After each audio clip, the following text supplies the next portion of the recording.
Hello welcome back Suhaila's kitchen. ഇന്ന് വന്നിട്ടുള്ളത് ചപ്പാത്തിയുടെ കൂടെ കഴിക്കാൻ പറ്റിയിട്ടുള്ള നല്ലൊരു കറിയുടെ റെസിപ്പിയുമായിട്ടാണ്. അപ്പോൾ അതിന് വേണ്ടിയിട്ട് അര കപ്പ് കുതിർത്തിട്ടുള്ള ഗ്രീൻ പീസ് മിക്സിയുടെ ജാറിൽ ചേർത്ത് കൊടുക്കുകയാണ്. അതിൻ്റെ കൂടെ തന്നെ അര കപ്പ് മല്ലിയില കൂടി ചേർത്ത് കൊടുക്കുന്നുണ്ട്. ഇനി ഇതൊന്ന് ഗ്രൈൻഡ് ചെയ്തെടുക്കണം. ഇതിപ്പോൾ ചതച്ചെടുത്തിട്ടുണ്ട്. ഇതിലേക്ക് ഇനി കുറച്ച് വെള്ളം കൂടി ചേർത്തിട്ട് നല്ല പേസ്റ്റ് ആക്കിയിട്ട് ഒന്ന് അരച്ചെടുക്കാം. ഇതിപ്പോൾ നന്നായിട്ട് അരച്ചെടുത്തിട്ടുണ്ട്. ഇനി ഞാനിതൊരു പാത്രത്തിലേക്ക് മാറ്റി കൊടുക്കുകയാണ്. ഈ കുതിർത്ത ഗ്രീൻ പീസിന് പകരം ഫ്രോസൺ ഗ്രീൻ പീസ് വേണമെങ്കിലും എടുക്കാവുന്നതാണ്. ഇനിയിപ്പോൾ മിക്സിയുടെ ജാറിലേക്ക് ഒരു അര ടീസ്പൂൺ ചെറിയ ജീരകവും ഒരു ടേബിൾ സ്പൂൺ മല്ലിയും അര ടേബിൾ സ്പൂൺ കുരുമുളകും അതുപോലെ തന്നെ ഒരു കഷ്ണം ഇഞ്ചിയും ഒരു 10 അല്ലി വെളുത്തുള്ളിയും കൂടി ചേർത്ത് കൊടുക്കുന്നുണ്ട്. ഇതിൻ്റെ കൂടെ തന്നെ ഒരു 4 പച്ചമുളകും കൂടി ചേർത്ത് കൊടുക്കുകയാണ്. ശേഷം ഇതിലേക്ക് ആവശ്യത്തിനുള്ള വെള്ളം കൂടി ഒഴിച്ചിട്ട് നന്നായിട്ടൊന്ന് അരച്ചെടുക്കാം.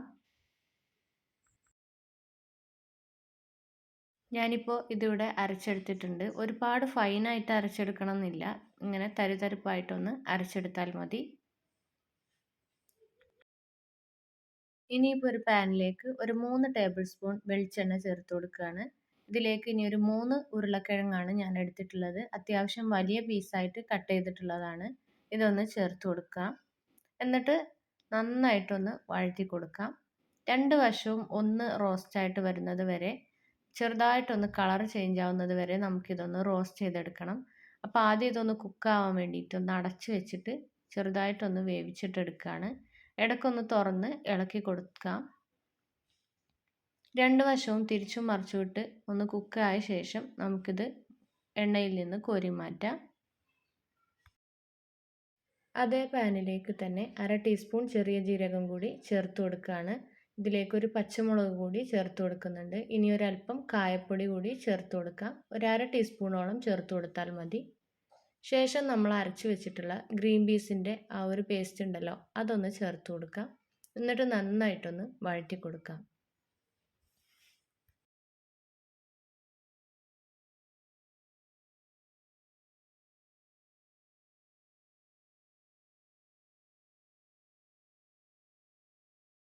ഇതിലേക്ക് ഞാനൊരു അര കപ്പോളം വേവിച്ചിട്ടുള്ള ഗ്രീൻ പീസ് കൂടി ചേർത്ത് കൊടുക്കുകയാണ്. ഫ്രോസൺ ഗ്രീൻ പീസ് ആണെന്നുണ്ടെങ്കിൽ അതേപോലെ തന്നെ ചേർത്ത് കൊടുത്താൽ മതി, കുക്ക് ചെയ്യണമെന്നില്ല. എൻ്റെ കയ്യിലിപ്പോൾ അതില്ലാത്തതുകൊണ്ടാണ് ഞാൻ ഈ ഒരു ഗ്രീൻ പീസ് ചേർത്ത് കൊടുക്കുന്നത്. അതിനുശേഷം നമുക്ക് അരച്ച് വെച്ചിട്ടുള്ള മസാല ചേർത്ത് കൊടുക്കാം. വെളുത്തുള്ളിയും കുരുമുളകും മല്ലിയൊക്കെ കൂടി ചേർത്തിട്ടുള്ള ആ ഒരു പേസ്റ്റും കൂടി ഇട്ട് കൊടുക്കാം. ഇനി ഇത് നല്ലപോലെ വഴറ്റി കൊടുക്കണം. കാരണം വെളുത്തുള്ളിയും പച്ചമല്ലിയൊക്കെ ആണല്ലോ നമ്മൾ ചേർത്ത് കൊടുത്തിട്ടുള്ളത്. അപ്പോൾ അതിൻ്റെയൊക്കെ ആ ഒരു പച്ചമണം മാറി വരുന്നത് വരെ നന്നായിട്ട് നമുക്കിതൊന്ന് വഴറ്റി കൊടുക്കാം. ഒരു 2 മിനിറ്റ് ഇതൊന്ന് ലോ ഫ്ലെയിമിൽ വെച്ചിട്ട് മൂടി വെച്ചിട്ടൊന്ന് വേവിച്ചിട്ടെടുക്കണം.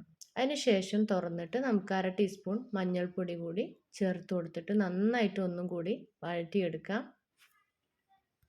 കറിക്ക് വെളുത്തുള്ളിയുടെയും അതുപോലെ മല്ലിയുടെയും ഒന്നും ഒരു പച്ചക്കുത്തലില്ലാതിരിക്കാൻ വേണ്ടിയിട്ടാണ് നല്ല പോലെ വഴറ്റിയെടുക്കണം എന്ന് പറയുന്നത്. അതിനുശേഷം മിക്സിയുടെ ജാറിൽ കഴുകിയിട്ട് നമുക്ക് കുറച്ച് വെള്ളം ഒഴിച്ചു കൊടുക്കാം. ഒരു 2 കപ്പോളം വെള്ളം ഒഴിച്ചു കൊടുത്തിട്ടുണ്ട്. അതിനുശേഷം ആവശ്യത്തിനുള്ള ഉപ്പും കൂടി ചേർത്തിട്ട് നന്നായിട്ടൊന്ന് മിക്സ് ചെയ്തിട്ടെടുക്കാം.